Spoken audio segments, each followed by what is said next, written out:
Stoli Vodka is one of the world's most awarded premium vodkas. With a commitment to uncompromising quality since 1938, Stoli controls every aspect of its vodka making, from planting, harvesting the finest ingredients, to distilling and bottling. This process has been followed for decades to guarantee the consistency and quality and signature ultra-smooth taste in each iconic bottle produced. Isn't it time you picked up Stoli Vodka for a try? For those who know their vodka well, and themselves even better, Stoli, the vodka. Check out Stoli as the official vodka in Sports Illustrated swimsuit issue. Enjoy responsibly. 40% alcohol by volume. Imported by Stoli Group USA, LLC, New York, New York. It's Golic and Wingo on ESPN Radio and ESPN2. Presented by Progressive Insurance. All phone guests on the Shell Pennzoil Performance Line. I'm Jason Fitz in for Trey. Trey's still in Hawaii. Yes, he is. He's going to come back like golden. Well, that's what he brown. normally does. I mean, he was still, when he started doing this show, he was still finishing up his season of hosting NFL Live, which he's not going to do anymore. So he's still doing his normal from that. At the end of each football season, when he was hosting NFL Live, he'd go out to Hawaii for like 10 days, and he wanted to do it one last time. And I don't blame him one bit, because I remember those trips to Hawaii when the Pro Bowl used to be out there, and I used to fly right from the Super Bowl to the Pro Bowl to cover it for a week, which is about the cushiest job known to mankind. I mean, in theory, it's fantastic to get to hang out with you here and sub for Trey here. Next year, if Trey wanted to send me to Hawaii, right. I could sub for him there. You could do that, right? I could just you handle could sub Trey's as his vacation guy there. Like, just send me, and then I'll like text him relaxing pictures of the beach. That's big of you, like he's been doing. Yeah, I think that's all he's doing is tweeting sunsets and sunrises and how nice it is there. I think that's a fair, maybe next step for me is to I would think so. Sub in for not Trey a bad idea. Hawaii. It's nice of you to put yourself out there. Or next year, maybe the show goes to Hawaii and Trey stays here and I go with you. We'd have to do it like 1 a.m, I think. Worth With it? The time change, I think it'd be 1 to 5. I think that seems like it's worth it. You think so? Yeah, 5 a.m. we're done, and then we go out on the nap beach. Oh, really? Yeah, no, you and I just straight to the beach. Sleep at all? No. Okay. No. We don't need sleep. I'd last long that way. When the beach is right there, we don't need sleep. We're going to check in just a minute with Stugotz, but before we get there, let's get you caught up on everything that's trending. When Finnish Olympians are on pins and needles at the Winter Olympics, many of them manage the pressure by knitting. Is that unbelievable? It's the snowboard coach said has become something of a hobby for me, who's been spotted with needles out in the snow working on a small blue woolen square during a recent press conference. It started at the Sochi Games in 2014, where team members knitted a scarf. This year, with about half of the 102-strong team on the board, they're working on a bigger project. So that's what they do in their downtime or chilling time is knit. Knit one, pearl two type deal? I don't know. I've never, is it knitted? Would that be past tense, or is it just knit? I think it's just knit. We're going to go with just knit. So I've never knit before in the past, but if they all come together and they knit one thing as a group, is it like the Stanley Cup at that point? They have to sort of decide who gets it on what day? I'm still fascinated on the fact, if you're doing it, said he was doing it out in the snow. Now, can you do it with gloves on? Or if you're out there, you got to have the gloves off. It's been cold there, and your fingers kind of get cold and stiff. Hey, it's difficult to do. When you're an Olympian, you're not fair of a little pain to get the perfect knit. I guess not. It seems that's obvious. I didn't see that coming, knitting. I've now decided tomorrow morning when you arrive to the studio, I'm going to be oiled up in WWF wear and knitting. Right? That's good stuff right there. Knitted? Yeah. Knitted. Knit. Okay. Knit. Either way. We're going to. I think it's knit. I think it is knit. This is staggering. Somebody I'm sure on Twitter will let me know why I'm an idiot for not knowing. They always will. They'll always let you know why you're an idiot. Speaking of people thinking people are idiots, the Yankees could be considered the favorites in the American League, but that does not sit well with Astros pitcher Justin Verlander. MLB Network host Chris Russo suggested that the Yankees are the favorite to win the AL title. Verlander not happy with that. He responded to Russo's quip by tweeting, "I can think of a reason regarding why they're not the favorite." On Wednesday, when asked about his rebuttal, he responded with this. Everybody's got to say stuff to get views or get likes or get whatever. But obviously I think we're the team to beat, but I don't really care whose opinion, especially people that don't play. It's everything happens between the lines. I think the American League goes through us. Obviously, the old saying, to be the best, you got to beat the best. And I think we proved we were last year. I'm going to challenge Justin Verlander a little bit here. If he ever goes to a concert in his life or listens to a song in his life and he says that stinks, apparently he doesn't get to say that because he doesn't know how to make music. So why do you get to judge it? Yeah. I'm with you on that. I mean, I highly doubt an opinion was given that says the Yankees are the team to beat to get clicks. A lot of times the Yankees are the team to beat depending on who they get. So, I mean, come on. I'm just, listen, he can disagree. And Verlander, and I'm with him. I'm like one of those, I'm going to give the benefit of the doubt to the team that won.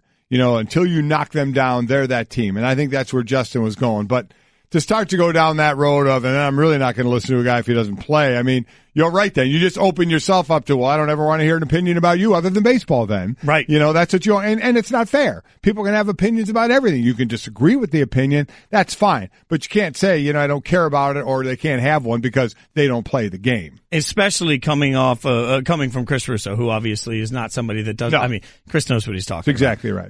It'll be interesting. At the end of the day, the best thing is that we're going to get to see this play out. Yes, we are. Baseball is going to be particularly interesting this year. Star power in big markets, also compelling matchups all over the place. And you believe pitchers and catchers, they're having at it already. My God, we got games starting, a week from tomorrow? It's amazing. We got people knitting in the snow on one place, and we got pitchers and catchers in sunny Florida and Trey in Hawaii. I don't even know what to do anymore.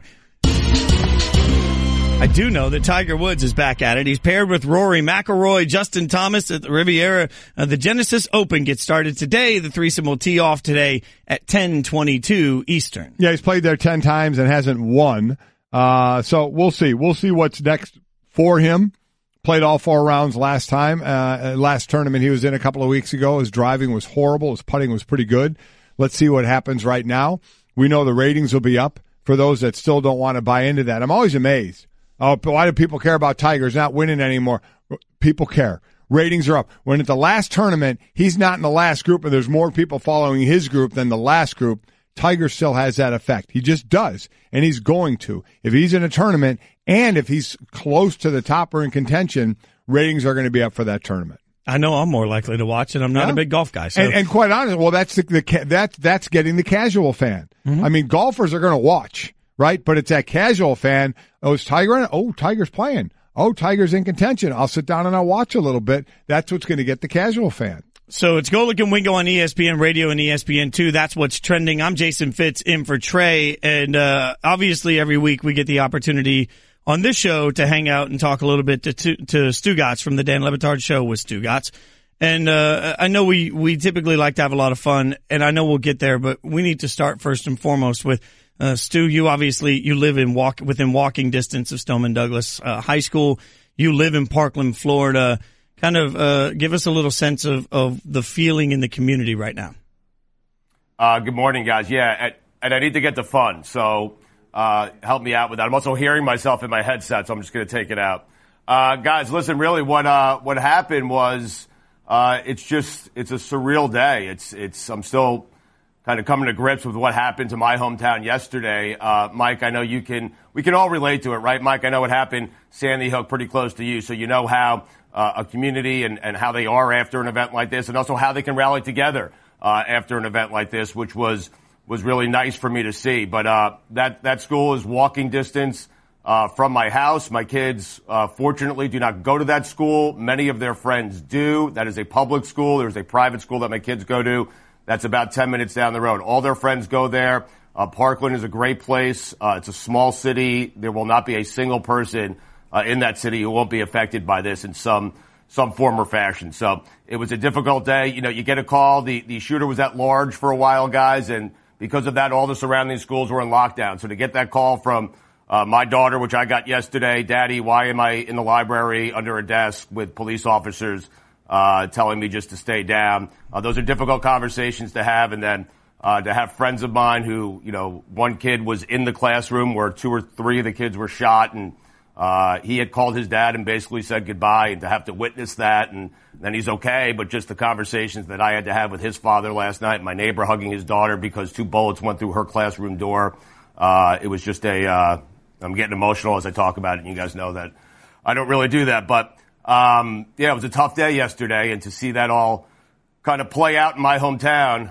You see it elsewhere. You see it around the country. You see it on CNN. You see it on other news outlets all the time. You never think it's going to happen to your town, your school, people that you know, people that you care, people you love about, and then it does. And it hits home pretty hard. So it's an emotional day, but some of the acts of kindness I saw yesterday, guys, you'd like to think it takes something like this to get us to act like that, where we're okay with someone cutting us off. We're okay with a car parked in the middle of the road because it's a parent looking for their kid. We're okay getting out of the car on our own, helping a kid who's walking down the street looking for his parents, which I saw countless people doing yesterday with kids that weren't even their own.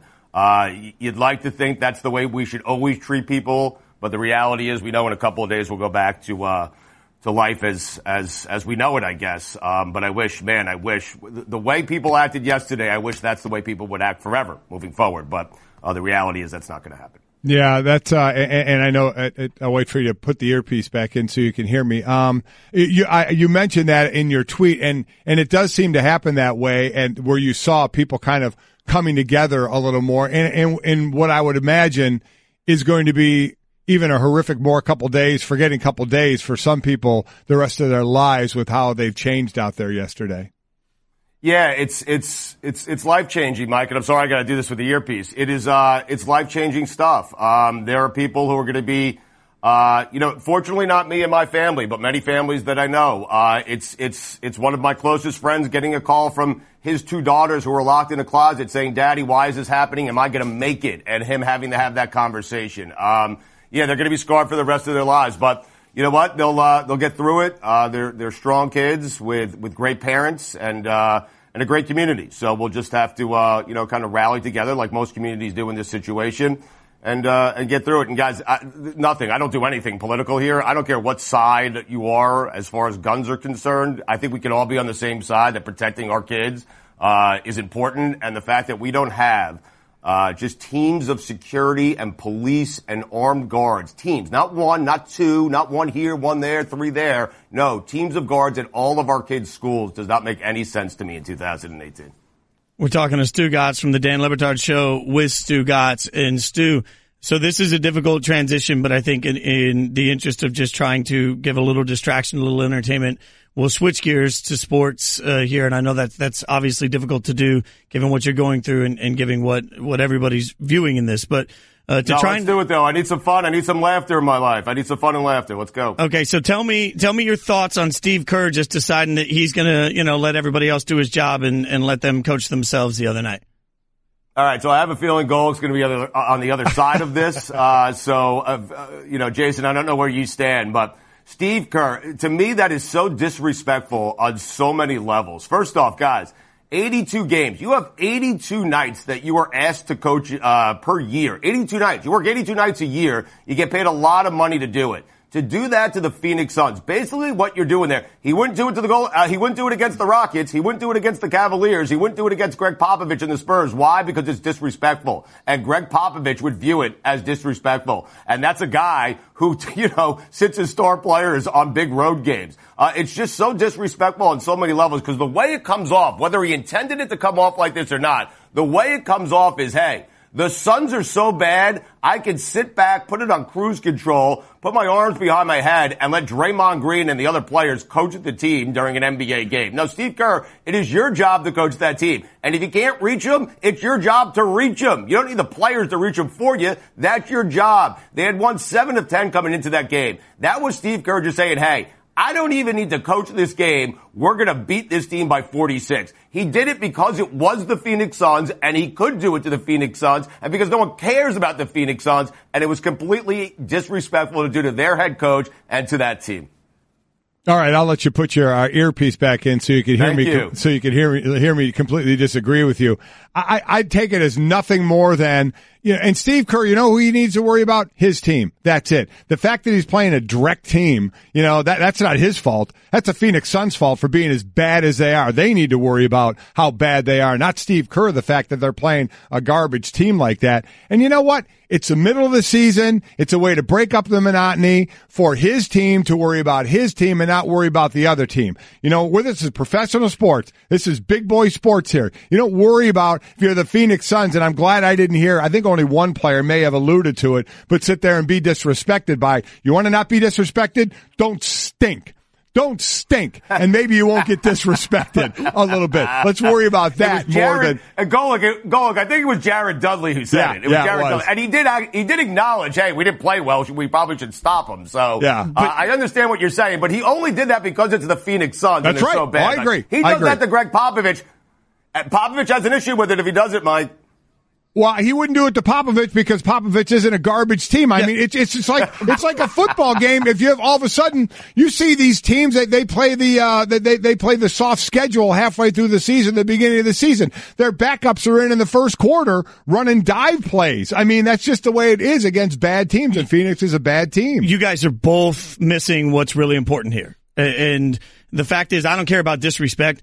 I don't care about the Warriors. I don't care about Kerr. What I care about is the health of the NBA. There are two negative stereotypes, true or not, that are thrown out all the time about the NBA. One is that the regular season is too long, and two, it's that the product at times is not competitive. Those are two common talking points that are anti-NBA. So what do we see? We at least see the perception of a coach being able just to hand the clipboard off because the regular season game is meaningless. That's bad for the NBA. And it turns around and says, hey, we can win by 46 with our guys coaching themselves. That's bad for the NBA. It's a problem for the league. Even if I don't care about the respect angles, I care about it for the health of the NBA.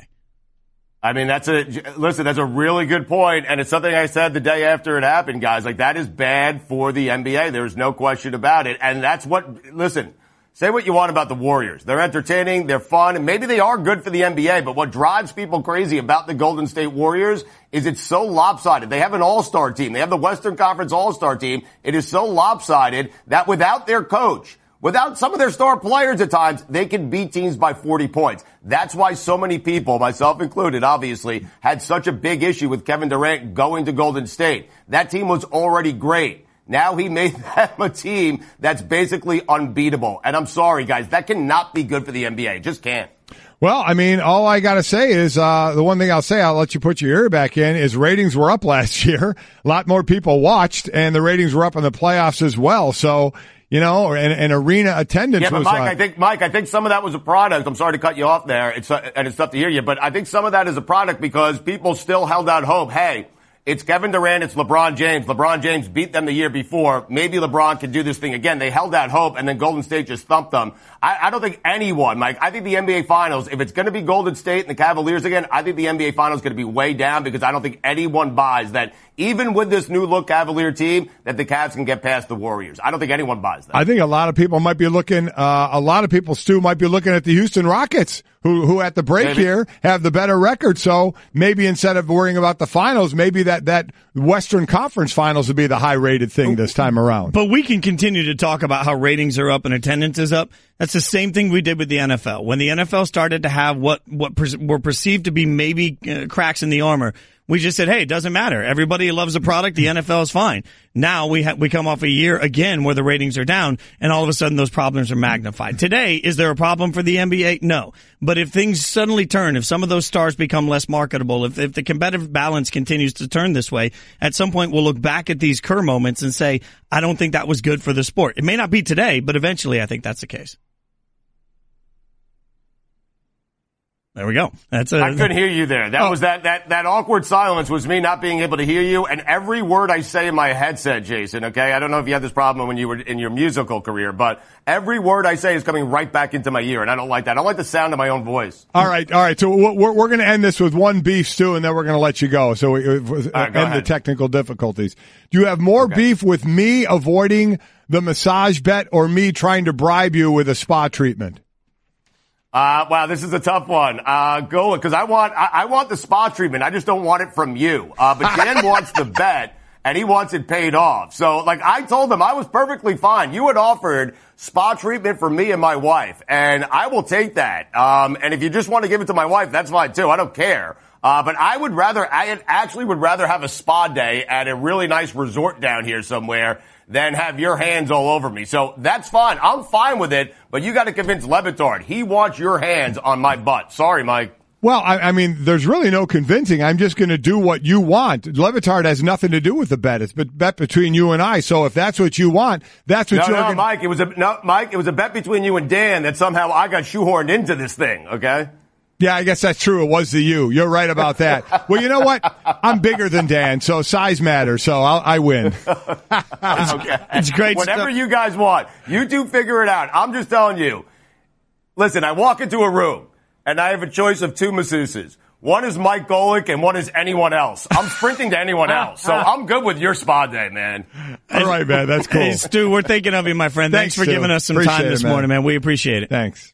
All right, you got it, guys. And thanks to everyone at ESPN. Mike, many people in your family reach out to me and my family, and we appreciate that. And thanks to all the support from everyone at ESPN and all the listeners of our show. You got it, Stu. It was greatly needed and greatly appreciated. Tough times down there that certainly aren't going to end from yesterday. It's going to be long-lasting yet again as we get another school shooting, another mass shooting. It's horrific. And I can speak to the fact that for example, the country music community has still not recovered from the Vegas shooting, Yep. and that, that's a stage I've stood on a million times. I had a bunch of friends that were on that stage when that happened, and it's hard to get past it. It's certainly hard to get past it, and I can't imagine for Stu what they're going through with friends and family. And then the ramming our heads into the wall of it happening again and again and again. We will try our best to be a distraction and give everybody some sports to yell about, which is what we're going to do again here. Coming up, everyone's celebrating something that I think is a total failure, like it's some sort of huge success. Golic's going to attempt to explain why. Hey everyone, Mike Golic here. Support for the Golic Wingo podcast comes from our friends at Rocket Mortgage by Quicken Loans. Chances are you're confident when it comes to your work, your hobbies, your life. Rocket Mortgage gives you that same level of confidence when it comes to buying a home or refinancing your existing home loan. With Rocket Mortgage, you can apply simply and understand fully so you can mortgage confidently. To get started, go to rocketmortgage.com/Mikes. Equal housing lender, licensed in all 50 states, NMLS consumeraccess.org number 3030. I just saved hundreds of dollars by switching to Geico. I feel like I'm on top of the world. Disclaimer, you will not be transported to the top of the world. In the unlikely event you find yourself at the Arctic Circle, seek shelter from the elements immediately to avoid frostbite and or hypothermia. Geico will not be responsible if you find yourself in a cave or crevasse with a lonely abominable snowman, who in all likelihood will force you to play games including but not limited to Go Fish, charades, Chinese checkers, or his personal favorite, Red Rover, send Yeti on over. Geico is not liable for any damages, either physical or emotional. Geico. 15 minutes could save you 15% or more. It's Golic and Wingo on ESPN Radio and ESPN2. I'm Jason Fitz in for Trey. We're presented by Progressive Insurance. All phone guests on the Shell Pennzoil Performance Line. Can we just finish for a second? I know you want to rip my Cavs as well. I am amazed at how much has been made of the Steve Kerr thing. Amazed. To me, Steve Kerr letting his players do a couple of timeouts was nothing more than mid-season, we're in a blowout game, mixing it up, having a little bit of fun. I don't put it as an indictment to coaching. I don't put it as an indictment to the players can coach better than the coaches. I don't put it as an indictment to the lack of great teams in the NBA or the disparity of talent, which there is. I don't associate any of that with what he did. I think people are taking this thing too far. Like he's going to start a trend. Other teams are going to do with their players. No, he's not. This was to me, nothing. This was just nothing. And it's being made into an unbelievable mountain. I understand that it's not a big deal for the Warriors, and I don't think this is the beginning of some trend. I don't think Steve Kerr is suddenly going to take every fifth game off. To me, where this becomes problematic, I continue to say, think about the guy who's in season ticket sales for Golden State. Right. And he calls on people and he says, hey, you know what, Mike? You should get season tickets. And that guy says, I don't want to pay for season tickets. NBA regular season is worthless. No, every game matters, Mike. You should bring your money. You should spend $3,000 a ticket, which is what they are for courtside seats. You should spend $3,000 a night for every single game because it's important. Because when I was a kid, it was NBA action. It's fantastic, right? You're big in this big sales pitch. And then you got your coach just sort of hanging out. I mean, that's it's a perception What makes problem. it bad about that? What made that night bad was how bad Phoenix is. That had nothing to do with Golden State. So you're telling me that if they won by 46, but Steve Kerr coached the whole game and didn't let the players do it, that's different? That Phoenix stinks less? No, but it's different in perception. Optics. I mean, this is all optics. Why do we really care if the Warriors want to sit their entire team every third game, but they win the championship? Why do we care? Right. We shouldn't, but we do, because ultimately the argument last year when players are being sat was, think about little Stevie that's going with you to the game, the one game, and he gets the one chance to see, and now Stevie didn't see LeBron, and Stevie's crying the whole way home. And the NBA felt so passionate about that they turned around and they changed the layout of their entire regular season, because they wanted to make sure that they could put the best people on the court every night. If you're going to put the best people on the court, then the people that are leading them should be at their best too. I'm going to ask the same of my coach that I ask of my players. And that means whatever your real level of effort is every night should be there. And if we don't care about any of it, if we don't care whether players play or whether coaches coach or whether the regular season matters, then let's just stop being a fraud about it and admit it. But to come in and try and play it up like, hey, we're going to make these changes so that players can be engaged, especially the star players. Well, the players were engaged. They ran the timeouts. Right, yeah. But now we're letting the coaches not be engaged. And all of it's assigned to me. For what, 3 timeouts? I mean, I'm still amazed at the mountain this is being made out of. I mean, to me, this whole thing stems around the fact that Phoenix stinks. They were getting blown out by 40. Steve Kerr what if Steve Kerr just never left his seat?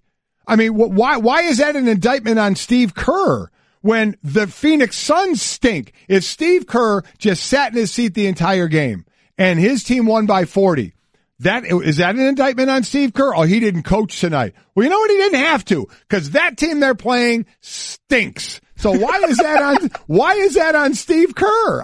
That's what I don't understand. I don't think, and again, the disrespect card doesn't matter to me. I did think the funny stat going out afterwards, and again, I know this is humor, but it sort of personifies the issue here. The Warriors' average margin of victory with Steve Kerr as a coach, 7.5. Their average margin of victory with themselves as a coach, 46. Right. I think that they've made a joke out of the NBA game, and that's the problem. Phoenix has made a joke. No, I'm saying the Golden State flippantly. How? Just Phoenix is making a joke out of the NBA. Okay, so like the Knicks had made a joke out of the NBA, and like the 76ers had made a joke out of the NBA. And I'm not, when I say that, hear me out. They were allowed to. By rule, they can do what they're doing. They're finding their way to do it, to build up. And now, look where the 76ers are. It took a while, but the process isn't working. Look at the Knicks now. They lose Porzingis, but there was hope there. And maybe at some point there will be for Phoenix. But the league, with the rules the way they're set up, allows these teams to do this. I don't understand why it goes on Golden State. That's like the UConn women. Is it UConn women's fault that they blow everybody out? Are they ruining the college game? As Gino Auriemma said, hey, everybody else, get better. We don't have to come down to your level. You come up to our level. So someone tweeted me a couple of days ago as I was ranting about this. They tweeted me an article of Larry Bird deciding for one game he was going to shoot left-handed the entire game. And the question was, is that disrespectful? Again, I don't care about the disrespect. Right. Is that bad for the game of basketball? I think it's awesome. I think it's to see him go shoot and say he's going to shoot left-handed to see how he does. I think that adds something. Would in that situation, no matter how bad the Browns are, would Tom Brady go in and play a game left-handed? A regular season game left-handed? No, certainly one games are a little different. One-offs like that, especially when you can get hit all the time as well. If the Golden State Warriors were playing Phoenix and they were going to beat them by 46 either way, whether Steve Kerr coached, whether he didn't coach, whether they played it straight, or they went into that game and they said, Kevin Durant is going to play left-handed. Wouldn't there be a little more intrigue? They're going to blow him out anyway. Isn't there actually a little more intrigue in saying, I wonder how he can do left-handed? If you're an NBA fan, yes. But I'll go back. Isn't that what we're talking about? I'll go back to years. No, I think this affects more the casual guy. Like we were talking earlier about the casual golfer that's into Tiger. I think it's the casual NBA guy that's not paying a ton of attention yet to anything other than the highlights. And years ago, when I was in a band, we opened for Kenny Rogers for like a year. Really? Yeah, Kenny, one of the nicest guys I've ever met. Awesome. And Kenny would sit side stage every show and then come up to you afterwards and say, hey, tweak this, try this. Brilliant, brilliant man. And Really? he said this to me years ago, and I'll never forget it. The perceived reality is the only reality that matters, because it's the one that you live in, and it's the one that you helped create. So even if everybody's wrong when they say something about you, you've somehow created it. You now have to live in it. So it's the only one that matters. At some point, when you've got coaches sort of just hanging out, eating the popcorn, having a soda with the fans, and the team turns around and wins by 46, I think you're creating a perception, at least, to the casual guy tuning in. You're creating the perception that, you know what, the NBA season is this game is meaningless, which it may be. Then let's shorten the season. And you're also creating the perception that the Warriors are so good, which they are, that they can win by 50 with their eyes closed. And they were doing that which last they year. did. And they were doing that the year before. It's sort of boiling up the things that are bad about the NBA, and there's only a few of them. It boils them up and it brings them to the surface. I don't think that's a positive for the league as a whole. Just like sitting players wasn't really a big deal, I don't think for the teams it mattered. It mattered for the league, so the league did something about it. At some point, the league's going to have to decide if they want to do something about whatever this is that allows a system where a team can come in, half try, and win by 46. Well, I think it's more on the other side. It's not that. It's going to be what these bad teams do. You got to find a way for the bad teams to be able to build better, or they have to build better. I don't think it's incumbent on a great team to get worse. I agree with that. It's incumbent on the bad teams to get better and making a system. Now, we're rewarding the worst team with the best pick right now and hoping they get better. So if you go away from that, you're kind of defeating the purpose of helping the worst team. If you say, and because Greeny has talked about this, and to me, there's some validity to not rewarding the loser, because then they try and lose, is reward the first team out of the playoffs while they're trying to get in. Now, you run into a sticky wicket is there as well, as do I want to be 8th and in the playoffs, or do I want to be 9th? And be possibly up for the first pick. Right. So you're always going to have some kind of, well, let me find the loophole of how I can get around this to get the best pick for me. I don't know. I guess we just, listen, and that's fair. We look at it differently. I look at it from the other side. It's not incumbent on Golden State, in my eyes, to change anything. It's incumbent for everybody else to try and catch Golden State, which is exactly what Houston said when their GM is saying everything we do is with Golden State in mind and trying to catch and beat them. You're listening to Golic and Wingo. I'm Jason Fitz in for Trey. I think at some point what the NBA has been great at over the last 10 years particularly is being ahead of the curve on everything. So they're ahead of the curve on what needs to be adjusted. I think at some point they're going to have to look at mega teams and what that's created and figure out how to get ahead of the curve to making sure there is some level of competitive balance. Now, maybe it's working itself out where there are enough star players and there are enough superstar players that there can be enough mega teams that we can feel like there's compelling basketball throughout the year. I doubt that's going to happen before. I mean, and they're trying max deals, super max deals. They're trying to find ways to have guys stay with their teams. And quite honestly, it hasn't been working very well. Exactly. But they're going to have to keep going back to the well until they figure out a way, in my mind, to create a product where the coach can't take a night off and your guys can't just coach themselves and still beat somebody in the NBA by 46. Yeah, I get what you're saying, but it's also an 82-game schedule where there's going to be games that get away from you every now and then, and that's fair. Maybe they get blown out. Maybe it should be a 60-game schedule. I'm just carving games out. Yeah, everybody's going to be happy with that. Coming up, he keeps trying to keep me from talking Cavs trash. We're going to have our Cavs battle. Jason Fitz in for Trey, and I keep stopping you as you want to get to the Cavs and ruin the fun that I'm having, because you just casually threw out there that before you're in the band Perry, an earlier band in your career, you opened for Kenny Rogers. Yeah. That is awesome. Cliff, give me some Kenny Rogers. Yeah.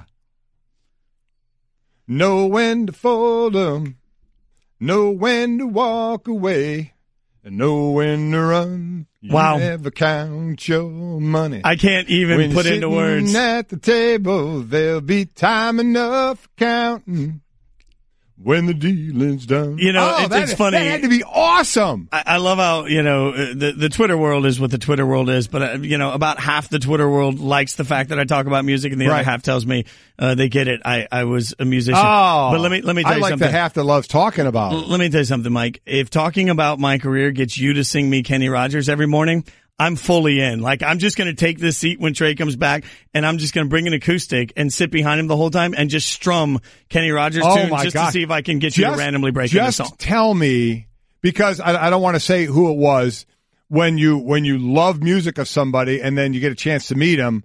My wife and I got a chance to meet someone. We really liked them, and it didn't go well. And we were like, we hope it was just a bad day, and you're like, oh, you're kind of let down. Tell me Kenny's a good guy. One of the single nicest people I've ever met in the business. Oh, that's so great to hear. And one of the most gracious, didn't have to be invested in the band that I was in, but was very, like, he wanted to make us better every day. Right, and that's really, like, we talk about starting quarterback, backup quarterback, that weird relationship. Sometimes when you're opening for somebody and your career is doing one thing and maybe their career is doing whatever it is doing. Right. I've been a part of dynamics that weren't great. Kenny was so comfortable with his legend status that it was his goal to make us better, and he did that. Kind, generous, and incredibly. That's great to hear. Incredibly good. Like, I can't say enough positive things about. That's awesome. Yeah. Really awesome that I got to hear you sing, Kenny Rogers today. I did not expect that. I guess we're going to do some Fiddle Friday tomorrow. So there's going to be some requests. So, the half that doesn't like the music thing, you're still going to have to listen to it. So. You're going to have to talk, because we're going to get requests from you out there at Golic and Wingo on what you want Jason to play, and he'll play a little bit, from the song, because he's that good, because he was a Juilliard at 10 years old. I'm just going to flat out play some Dave Matthews Band as my shilling to get. I don't want the gig. I like my gig here, Dave. I just want to sit in for a show. When they come to Connecticut, I just want to come in for one show to say that I played with the Dave Matthews Band. It's a classic line here in Connecticut. You going to Dave, dude? Hey, dude, you going to Dave? Is it? Oh, yeah. Oh, well, we get that. And if you could help me, since you're far higher on the totem pole than I am, get me that Hangout with Willie. I'd like to play with Willie, too. Pre-Hangout. I want to play with Willie Nelson before we hang out, because that I was going to say, if you hung out first, would you be able to play? No, not very well. Difficult. All right, go ahead. You want to hit my Cavs? Go ahead. I left you a couple of minutes. Thank you so much. I like how, he distracts me. You got to hear this. Stephen A. sounded off, brought to you by ADT. Considering home security, consider this. For 140 years, ADT has helped stop more crime than any other home security company.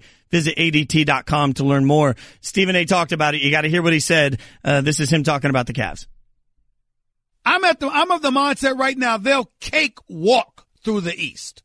Because when you add 325-year-olds and an experienced point guard like George Hill, who's known as being a quality defender against opposing point guards, not to mention somebody capable of hitting three-point shots of his own.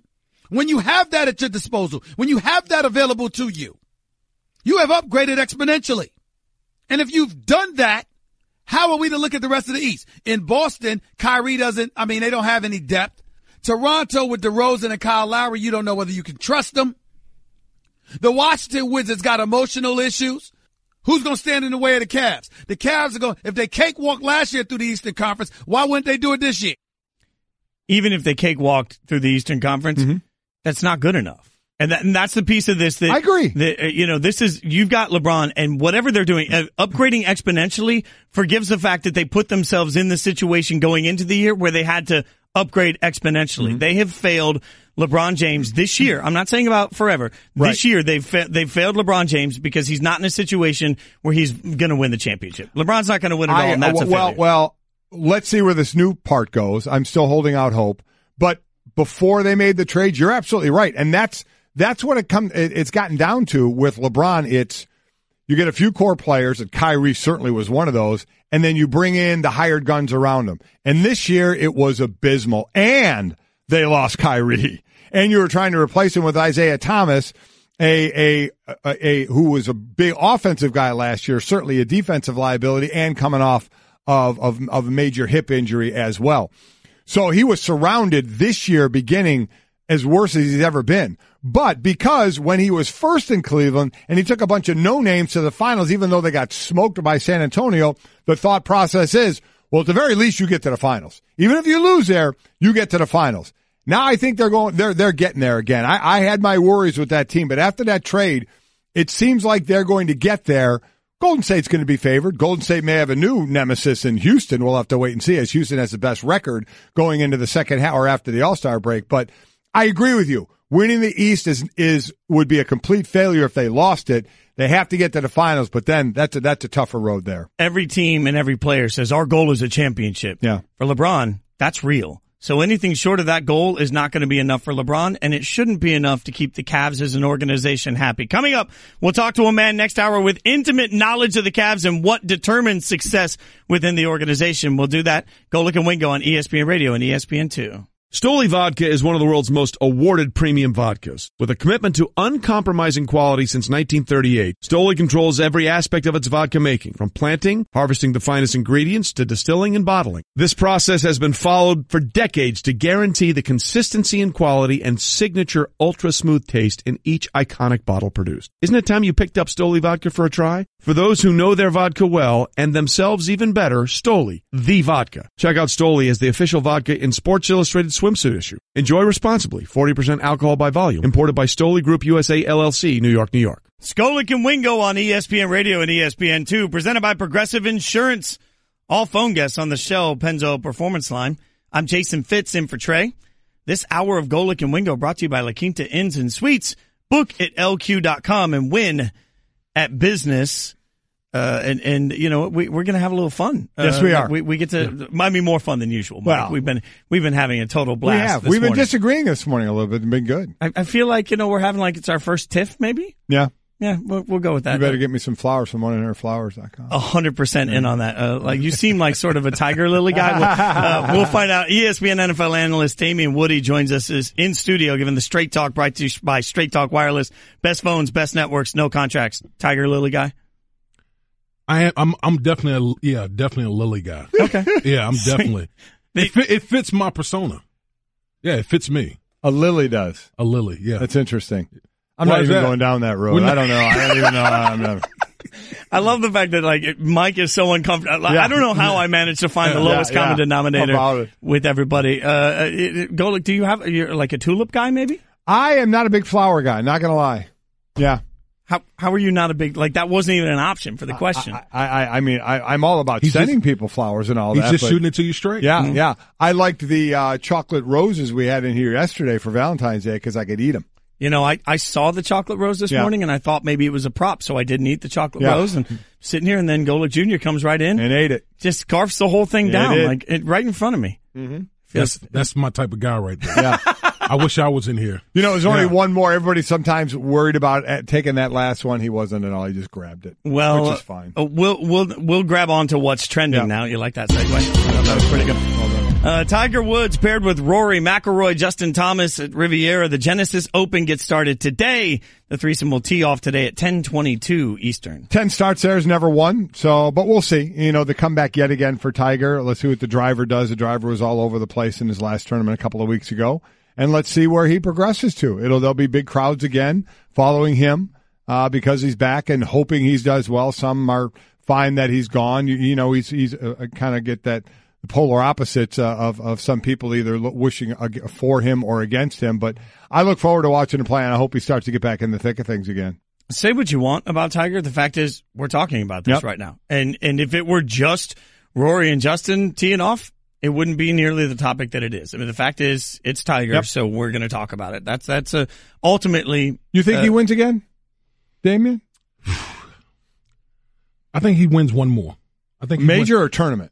I would say tournament. I don't know about major. Yeah. I think right now, just watching him, it just seems like he's just still just trying to find his groove. Yeah. I mean, he doesn't have a swing coach, right? Which is actually, I think, might be better for him. I agree. Because he's been tinkering with that too many times, you know, especially the latter part of his career. But I think he's at a point in his career now where, listen, what he accomplished early in his career, that we'll never see anything like that. Never. And I think he's just comfortable playing good golf out there. And so I think one more tournament win would be. That'd be something. Yeah.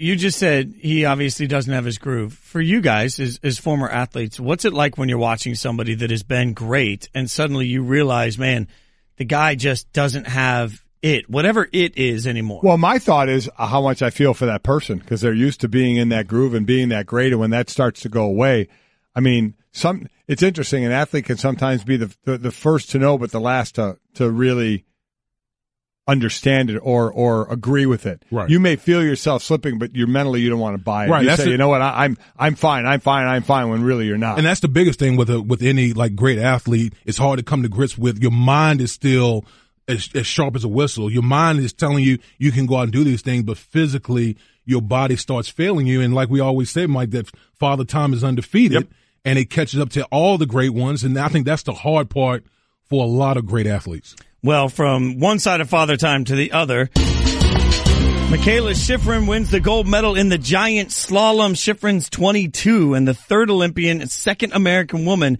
to win 2 career Olympic golds in alpine skiing. Yep, she'll compete in the slalom on Friday, but her mother and coach said Michaela won't participate in Saturday's Super G. Again, a lot of her events got compressed because of the wind kept postponing these events, so a lot of them got a little close to one another. So it's a shame that she won't be competing in the one event.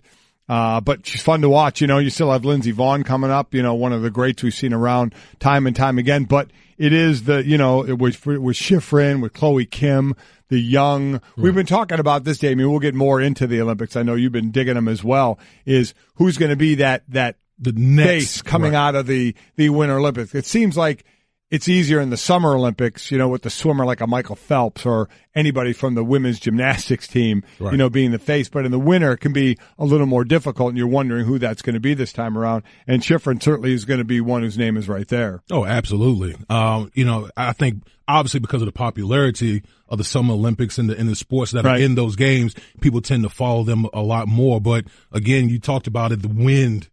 The wind over there in South Korea is just really hampering a lot of the events, and hopefully we get things back on track.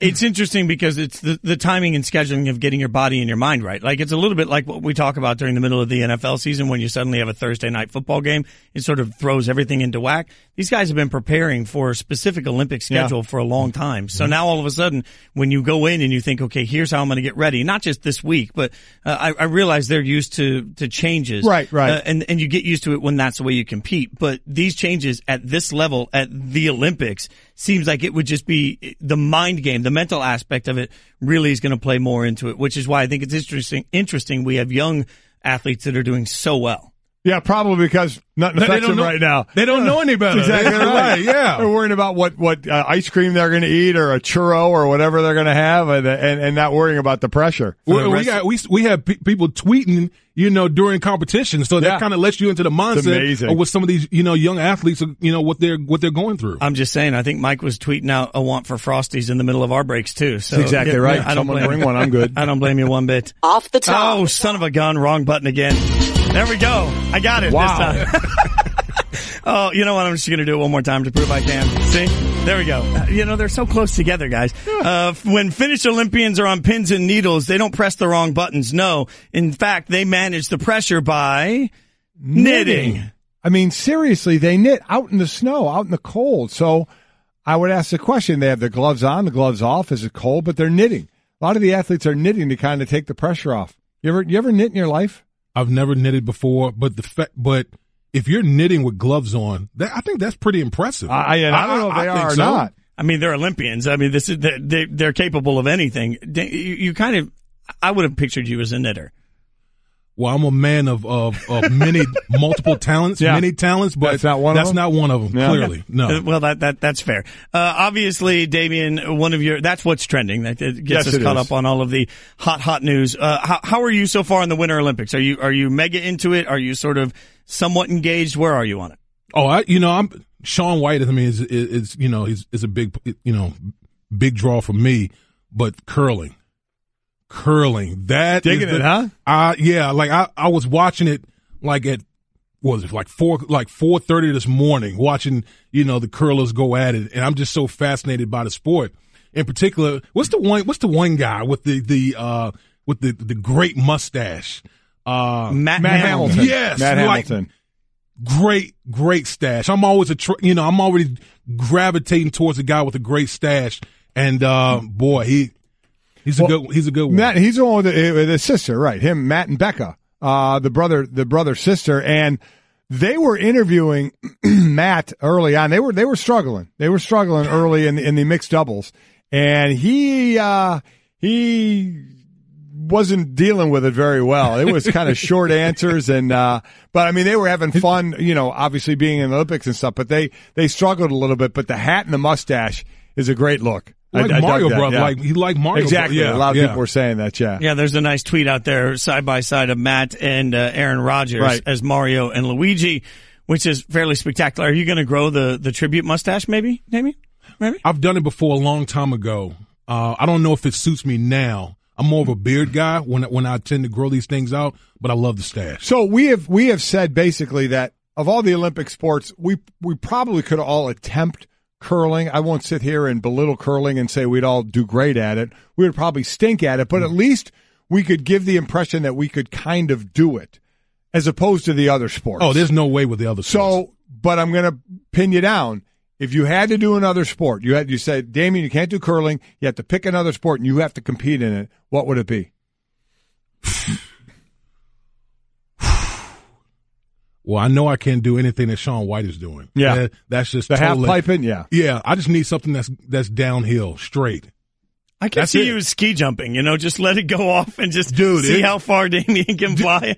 Dude, first of all, my aerodynamics of my body would be just tremendous. I don't know how the wind would hit my body. I think that's probably the biggest thing. The wind would throw me off. I think the wind would hit your body really hard. That's the issue. I'm not a very aerodynamic type of guy. Okay, so if you had to do doubles luge and use with a former teammate, so you and a former teammate getting into a really, really tight space. In a cramped boy. Yeah. Who is it? Do you ever see double luge? You're both guys laying it. Yeah. So who would be your partner? Boy, it had to be somebody small. Yeah. Yeah, because we can't have two Get your big kicker. ones. Yeah, I would say, boy, I need a good one. Give me Vinatieri. Yeah. I'm trying to think who does Vinatieri. What? Does the second guy? I mean, who's steering? I don't know the whole. No, there's no way the little guy's steering the big guy. I'm not There's steering anything. I'm pure momentum. Momentum going. Yeah, you want gravity to really pull you guys down. I want gravity to take care. Just take hold of this mass. Yeah. So the other guy can do the steering. Okay, I'm all about this mass. Yeah, I'm all about the momentum. So this morning when we started the show, I offered my small stature up to Golic Jr. to be, doubles luge partners, and he turned me down. So I'd like to make him a little jealous. So if you'd like a partner, Damien, I think, I'm small in stature and, we could get in there. I don't know. Oh, I don't know. I'm in the room. You're supposed to do something like that. We have to have a pretty good relationship. Yeah. Are you trying to take me to dinner, Damien? I mean, we need a dinner date there first. would have to be there have to be some parameters, something first. Yeah, we definitely need a dinner date, a bottle of wine or something. I would love to try the luge, but I saw the one crash, the one young lady from the U.S. crashed, and I thought, okay, that didn't look good. So I picked the biathlon, where I would do cross country skiing for a bit and then stop and shoot. At least it's not anything where there's going to be a near-death experience, like if I'm ski jumping or doing the downhill at 60 miles an hour or luging at 80 miles an hour. Well, I'm just skating along or skiing along on a flat ground and then laying down and shooting and standing up and shooting. Well, because you look fantastic, I think that would fit you perfectly. I would like that. I think you could probably excel at something like that. Yeah, I don't know how much I'd excel at the cross-country skiing. There's no doubt I'd throw up. It's just a matter of when. But then get rest down and do the shooting. Because the kicker to me in that biathlon, I really got into the biathlon. When they skied for a bit and then they lay down and they shoot, they have 5 shots. And every miss, they have a 150-meter penalty lap they have to do. So that's just adding to your skiing. I mean, talk about putting the pressure on. That sounds like something like in college where, if I miss class, you gotta go run a little extra. Yeah, that's not my type deal right there. Yeah. I'm deathly afraid of heights, but I do love roller coasters because I genuinely think I'm going to die the entire time. So I'm just imagining me on any of those ski jumps. I wouldn't even crazy. I'd be flailing through the air, screaming like a child the entire time. I just want to know how you start doing that. Like when you first practice that, you're not going on that jump. No. I mean, what are you jumping into? A bunch of styrofoam, like the X Gamers do. Yeah, I think they jump into styrofoam. I would imagine. Well, I always say a pool. Oh, a pool. I guess that makes sense. Okay, that's to go into a pool. Well, I always say football players are inherently a little crazy. Yeah, they have to be crazy to do something like that. You literally have to be crazy to do something like that. You're launching yourself off a ramp into the air and then hopefully landing on your skis and not your head. I think we just figured out what we're going to do post-show. It's Golic and Wingo on ESPN Radio. I'm Jason Fitz in for Trey. We're joined by Damien Woody in studio. So I want to get to a little bit of football here, Damien. And there were some comments made about Lane Johnson made some comments that the Patriots are essentially run as a fear-based organization. You were part of that organization. Mm-hmm. You won multiple Super Bowls there. Is that true? I wouldn't say fear-based, but I just think there's accountability. They treat you like men, and they expect you to be accountable for your preparation. I don't think there's anything. I think the biggest thing here is that there's more than one way to win. Yeah, more than one way to skin a cat in this whole thing. Yes, people have seen the success of Coach Belichick. Now we've also seen, with Doug Peterson, a guy who's a player's coach who probably doesn't do it the way that New England does it, but as he's shown, you can win a world championship. So I actually think that's a good thing for the National Football League. But, real quick, you say there's more than one way to win. It appears that there's only one sustainable way year in and year out to win. So do the Patriots do it better?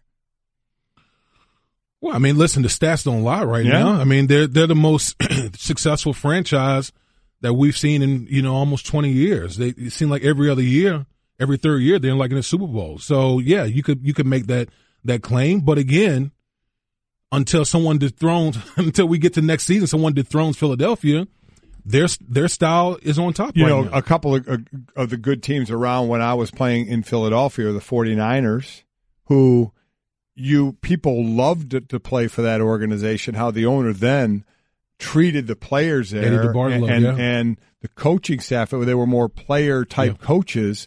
And then the Dallas Cowboys. You heard of Jimmy Johnson. Heard those guys were in pads in Super Bowl week. So, I mean, I agree with Damien. There are multiple ways of winning. It all doesn't have to be. I know the word fear was used. I'm with you. I don't know if I agree with the word fear, though. It all depends on your role because, as we found out, you could be playing well. You oversleep one practice and you're done. Right. So I guess there is some fear to that. I understand that, but I agree with you. There are different ways you can go about it. It's all about your coach's mentality. I mean, look, a successful coach is Bill Parcells. Yeah. Another guy you put the fear of God into, Tony Dungy, successful coach. Tony was not that guy that you would thought would put the fear of God into you. They coach different ways. It doesn't mean it's the wrong way. So, and so by Lane Johnson, 5-1 was an awful big stretch. He went there. Right. I'd rather win one Super Bowl and have fun than 5 based out of fear. I was like, I don't know about that. I may enjoy the one for the thumb there. And they I think you kind of stretching out a little bit. Yeah, if you want to say 3-2 or start 2-1, when it's a little bit closer, but narrow that window. Let's slow down. Let's pump the brakes a little bit. Yeah, I would agree with that. So, Damien, you were the 17th pick in the 1999 draft. Mm-hmm. We've been talking a lot this morning about the 17th pick in the 2000 draft, Sebastian Janikowski. Mm-hmm. At this point, when you look back at that draft pick that we all were mesmerized by, a first-round pick of a kicker, how do you view it now? I mean, longevity. I mean, this dude has been kicking forever in the National Football League. I remember when he first came in the league, it seemed like this dude could kick from anywhere on the field. Literally, had a cannon. Like if you got anywhere close to the 50, he was in range. How many kickers, could have that type of range? And not only had that range, but was, pretty accurate as well as a kicker. He was always considered a weapon for a long, long time. So I thought, at the time, you think crazy, ridiculous, a kicker at 17. But if you look at the whole body of work. Oh, how do you not say it was a success? He's the leading scorer in Raider history, 11th leading scorer all time in the NFL. Right. That was a successful pick. Yeah. I'm going to be real interested if he wants to keep playing. Because, kickers, he'll get a chance somewhere. He'll get kicking competitions everywhere, and they change kickers, like underwear, during the season. Right. You miss a couple, that guy's gone. You bring in somebody else. You try and catch the hot foot, so to speak. So I wonder if he's going to want to keep going or just retire a Raider. If he doesn't get a job, the only player left in the NFL from that 2000 draft, Tom Brady. That's right. Mm. There you go. Just thought I'd throw that nugget out there. Okay. Well done. Speaking of, we got smart people helping us here. I was going to say you didn't know that. No, of course not. Speaking of quarterbacks, though, Nick Foles, how would you handle the Nick Foles situation at this point, Damien? Unless someone blows me away with an offer, I'm holding on to him. So what's your price? So you're now Howie Roseman and the phone rings and you're going to answer it. What do you need to hear that says, man, I don't want to do it, but I can't not take this deal. I'm taking a 1. Yeah? I think it takes a 1 for me because I know how valuable backup quarterbacks are. I know the style of play my starting quarterback plays with. He's a dynamic quarterback that has a special arm, but also likes to use his legs. And we saw what happened. He got injured using his legs.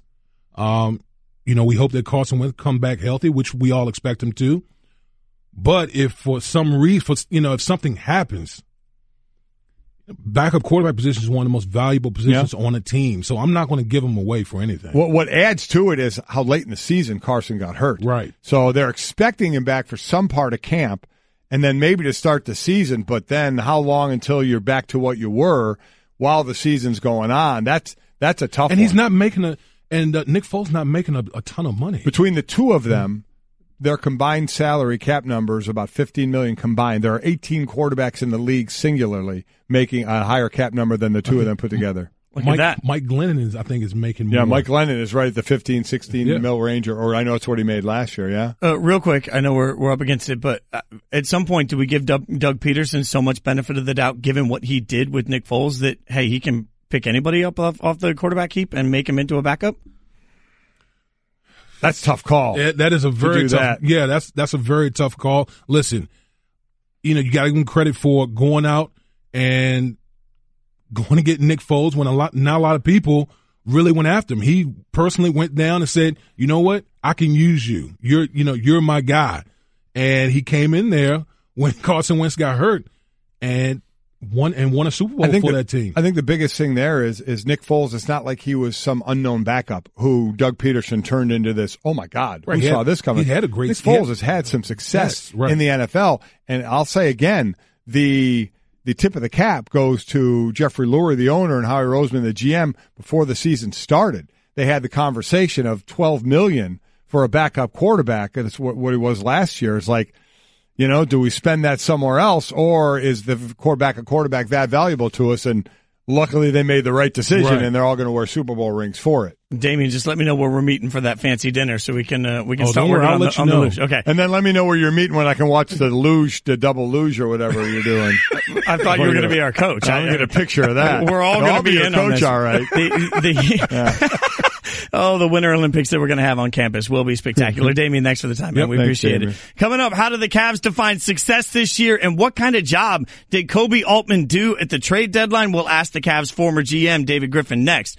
Hey everyone, Mike Golic here. Support for the Golic Wingo podcast comes from our friends at Rocket Mortgage by Quicken Loans. Chances are you're confident when it comes to your work, your hobbies, your life. Rocket Mortgage gives you that same level of confidence when it comes to buying a home or refinancing your existing home loan. With Rocket Mortgage, you can apply simply and understand fully so you can mortgage confidently.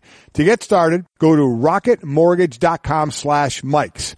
Equal housing lender, licensed in all 50 states, NMLS consumeraccess.org number 3030. Hello, I'd like to deposit this to checking. Fate is a fickle master. What? The future is uncertain. Okay, and what's my account balance? The horizon is cloudy. I see a long, treacherous voyage filled with great peril. Look, can I just get a deposit slip or something? A fortune bank teller. Surprising. What's not surprising? How much you could save by switching to Geico. I see a yellow-eyed serpent and a low APR. Geico. 15 minutes could save you 15% or more. Golic and Wingo on ESPN Radio and ESPN2, presented by Progressive Insurance. I'm Jason Fitz in for Trey. We've been talking a lot this morning about the Cavs situation, and it's gotten heated, Mike. I think. Yeah, it has. You are poo-pooing everything they've done, and I think they're back on the road to possibly winning a championship. Again, it was a great article breaking down Woj and Adrian Wojnarowski about how all the trades went down right around the trade deadline, and one of the key things talked about how that Kobe Altman had gotten, for lack of a better term, an audience and sitting down with LeBron and talking about some of these moves. while they were being formulated and as they were being made, and how all these different moves worked out. Well, to help us figure out what things look like in Cleveland and what that situation is like from the inside, former Cavs GM David Griffin joins us on the Shell Pennzoil Performance Line.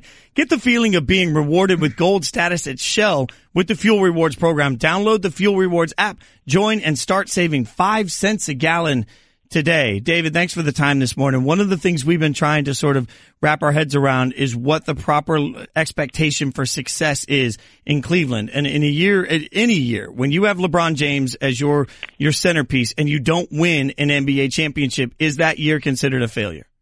Well, the organization and its ownership group, Dan Gilbert and Nate Forbes and Jeff Cohen, when I first started with them in that role, had what they like to say, nothing clarifies like clarity. And our crystal clear vision was, we are here to win championships in LeBron James' window with this franchise. And that's what represents success for them. And anytime you're the general manager of a team that LeBron James is part of, the expectation is you're going to get there. And certainly if you get there, the expectation is you need to win it. So talk about building a team, like you said, with LeBron on it, and especially LeBron's 33 now. Obviously, when you were GM, he was still up, into the 30 and getting older as this was going on. So when you build, how different is it than building a team from the ground up, a young team, like maybe like the 76ers are doing, when you want a core, but you have to get hired guns to build around a guy like LeBron as well? Well, unfortunately, you don't just flip a switch and go from a team that had been in the lottery several years in a row to being a team that is ready to compete for a championship. And when you don't have a great deal of advanced knowledge that LeBron is coming, I think Lee Jenkins knew well before I did. When you don't have a great deal of awareness that he's coming and ability to shape things beforehand, it makes it very difficult to cobble together something when he's on one-year contracts. You're playing literally for that season because he's continued to be on a one-year deal. So that really makes it a much less organic process and much less about sustainability and more about that title at the end of that season. And in some ways, it's easier because all you're doing is selling out for today to some degree, but it's also just not a terribly sustainable model. And that's what excites me the most about what Kobe Altman and his team have been able to do this season, is they've built a team that's better equipped now from an athletic standpoint, from a versatility standpoint, to compete at the highest level, but also set up a much more sustainable future. Former Cavs GM David Griffin joins us on the Shell Pennzoil Performance Line. When you talk about the sustainable future, if, in fact, LeBron does not decide to stay with Cleveland, can they sustain success with the pieces they put in place? Well, I certainly think they've given themselves a much better chance. If you look at what they have in the way of the Brooklyn pick, which currently would be, I think, the 6th or 7th best chance, maybe at the first pick, this is a draft that is very, very good and very deep at the top in most people's eyes. And I think this is a year where you can get a real high variance piece that could potentially be a cornerstone for your franchise moving forward. And if you compare that with some of the guys that they currently have, Kevin Love, when he comes back healthy next year, they have a lot of pieces there that are certainly going to be a playoff caliber team and a team that they can augment and grow with over time very well. David, there's certainly a lot of talk, especially from the outside, of the perception that, well, LeBron helps make or makes a lot of the decision on what's going on, not only on the court, but in helping to form the team as well. Where is that? What's the reality of that as opposed to the perception of that? Well, the reality is, if LeBron James is on your team, he's a basketball savant. And you're not doing your job if you don't talk to him about the pieces that you may be trying to bring in. But what we did was try to build a family there. And culturally, it was really important to us to talk to the guys about the pieces we would bring in. So we did speak to LeBron. We did speak to Kyrie. We did speak to Kevin Love. More importantly, we got great information from guys like Mike Miller and James Jones as well. It was a really meaningful thing to us that the family in that locker room care enough about each other to tell each other what they needed to hear. So they should have a big role in who's going to be in there with them. I think what's overblown about LeBron is because he's on a one-year contract and because he's the greatest player of his generation, everyone wants to assume he must have more power than any athlete's ever had. Well, he does. And it's because he's got a one-year contract and he has the ability to dictate his own outcome year after year. That's incredible power. He didn't want any of those other responsibilities. He didn't want to be the general manager. He doesn't want to be the head coach.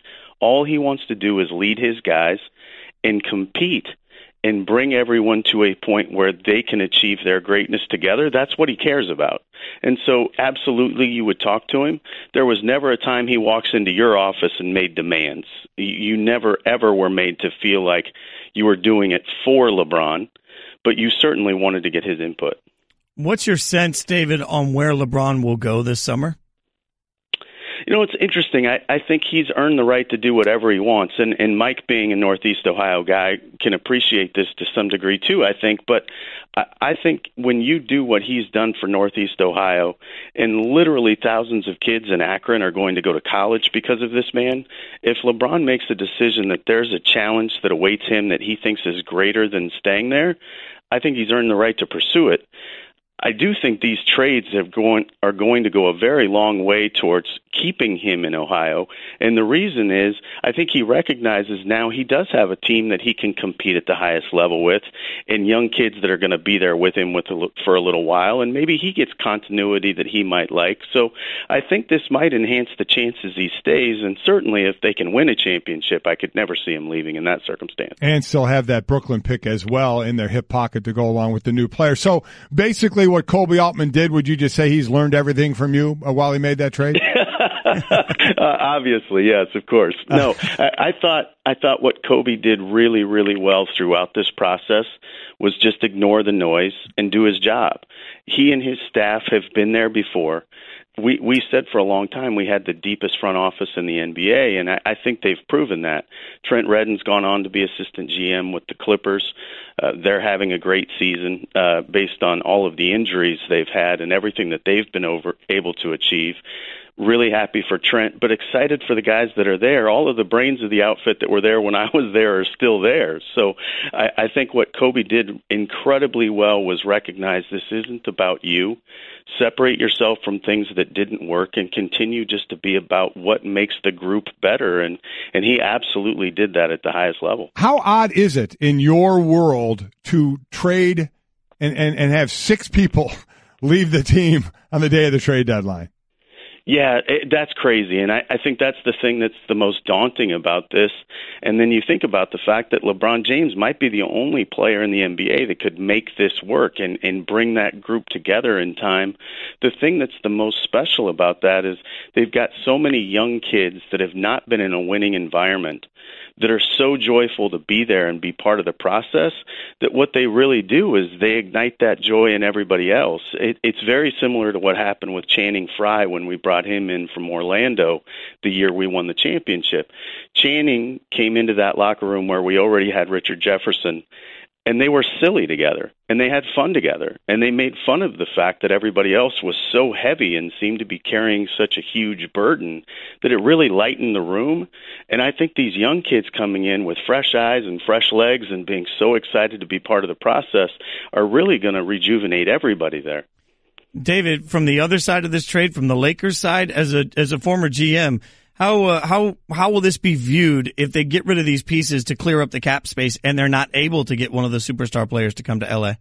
Well, I don't think any harm befalls them if they don't give up any asset value to make the run at it. You know, if what they were looking at was we need to put ourselves in position to strike in free agency this summer, it's not like they gave up an unprotected pick to move Luol Deng.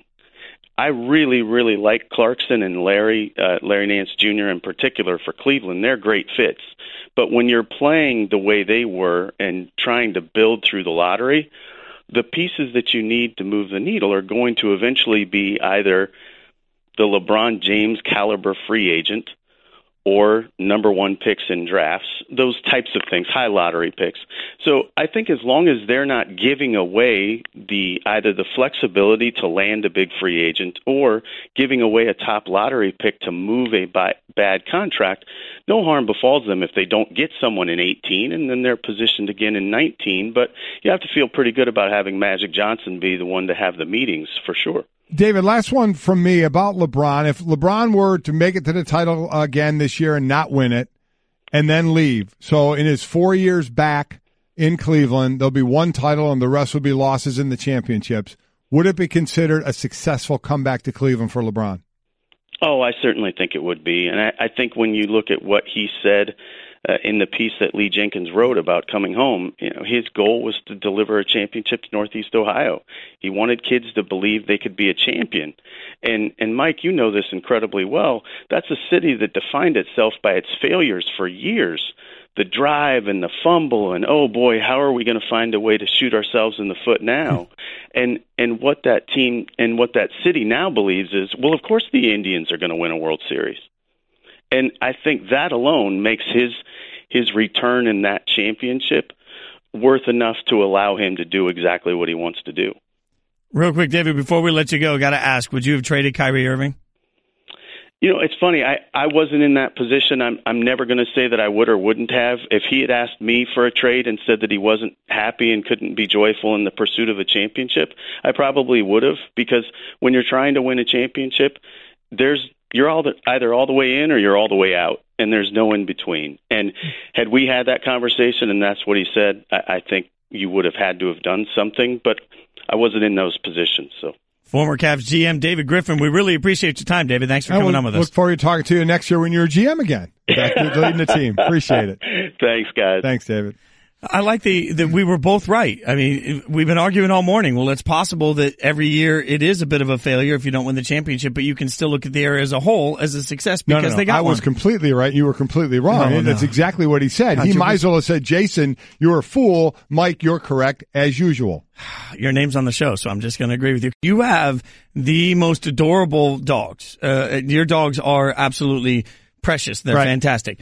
My dogs poop larger than your dogs are. Big dogs. I mean, I have 100-pound dogs. You have 4, right? Yes, 4. And how many large. of them sleep on the bed? 3 typically. That's unbelievable. Yeah. And they're all large dogs, and 3 of them sleep on the bed. Mm-hmm. Yeah, and sometimes I'm not going to lie, I have been pushed out of the bed before by the puppy that's now in stretching stage, and I say puppy, but he's like 110 pounds at this point as a puppy, and so he just stretches out and pushes me out of the bed. And they're so cute. You just you just get up and I'm like, I blame myself. I'm sorry, Clark, I was in your way. Yeah. But the problem, like I get tripping over my dogs. They're massive, and especially the puppy has no idea how large his body is. Right.